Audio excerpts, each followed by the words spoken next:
दरम्यान पुण्यातल्या स्वारगेट बसस्थानकात झालेल्या बलात्कार प्रकरणी गृहराज्यमंत्री योगेश कदम यांनी वादग्रस्त विधान केलंय। स्वारगेटमधली घटना शांततेत घडली, पीडित तरुणी ओरडली का नाही असे सवाल योगेश कदम यांनी केलाय।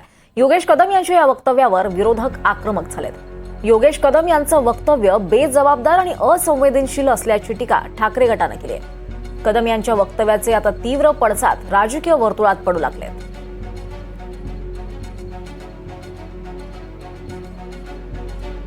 काय होतं कदमांचं विधान ते आपण पाहूयात ग्राफिक्सच्या माध्यमातून। परवाच्या दिवशी जी घटना घडली ती घटना कुठले फोर्सफुली किंवा तिथे कुठला स्ट्रगल किंवा असं कुठलाही तिथे न झाल्यामुळे तिथले जेव्हा घटना घडली त्यावेळेला तिथे देखील जवळपास 10 ते 15 लोक त्या बसच्या आजूबाजूला देखील तिथे उपस्थित होते आणि कोणालाही तिथे शंका आली नाही आणि त्यामुळे कदाचित ते जे क्राईम त्याला सुरळीतपणे करता आलं। दरम्यान योगेश कदमांचं कालचं विधान पोलिसांना पाठिंबा देणारं होतं असं काँग्रेस नेते विजय वडेट्टीवार यांनी म्हटलंय।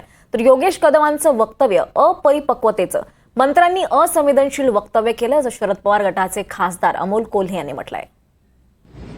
मान खाली घालावी म्हणून मी जे बोललो, माझं जे वक्तव्य आहे ते योगेश कदमांच्या संदर्भात जे बोलले ते पोलीस खात्यांना सपोर्ट करायसाठी बोलले असतील तर याला गृहमंत्री आणि दोन्ही उपमुख्यमंत्र्यांची सहमती आहे का? माननीय योगेश कदमजी यांचं हे अत्यंत अपरिपक्वतेचं हे वक्तव्य आहे, अत्यंत दुर्दैवी हे वक्तव्य आहे आणि अशा पद्धतीने वक्तव्य करण्यापेक्षा खरं तर तिथली नेमकी कायदा सुव्यवस्थेची काय परिस्थिती होती याचा आढावा घेणं हे जास्त गरजेचं होतं। तिथले सगळे CCTV हे सुरू होते। कालच मी एका न्यूज चॅनलवर बघितलं, आकाशाकडे तोंड करून असलेला CCTV सुद्धा याच स्वारगेट स्थानकामध्ये होता आणि अशा पद्धतीनं जर इतकी असंवेदनशील वक्तव्य जर मंत्री महोदय करत असतील तर खरोखर दुर्दैवी आहे। तर गृहराज्यमंत्री दिव्य आहेत अशी टीका संजय राऊतांनी योगेश कदमांवर केली आहे। तर गृहराज्यमंत्र्यांनी ज्या पद्धतीनं वक्तव्य केलंय त्यावरून हे सरकार किती असंवेदनशील आहे हे दिसून येत आहे असं म्हणत त्यांच्या वक्तव्याचा शरद पवार गटाचे खासदार अमर काळे यांनी निषेध व्यक्त केला आहे। हाणामारी झाली नाही, सगळं शांतपणे बलात्कार पार पडला, त्याच्यामुळे बाहेर कळलं नाही। ही आमची गृहराज्यमंत्र्यांची भूमिका आहे। म्हणजे काय करायला पाहिजे, काय करायला पाहिजे? एका अबलेवर गाडीमध्ये जबरदस्ती होते, विनयभंग होतो आहे, बलात्कार होतो आहे आणि तिने स्ट्रगल केलं नाही म्हणते, हा त्यांचा शब्द आहे। तिने स्ट्रगल केलं नाही त्याच्यामुळे आम्हाला बाहेर कळलं नाही। म्हणजे स्ट्रगल करायचं म्हणजे काय करायचं?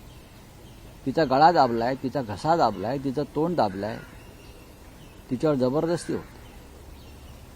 पण पोलिसांनी आरोपीला पकडल्याचं आपण सांगताय त्याबद्दल नक्कीच पोलिसांचं अभिनंदन।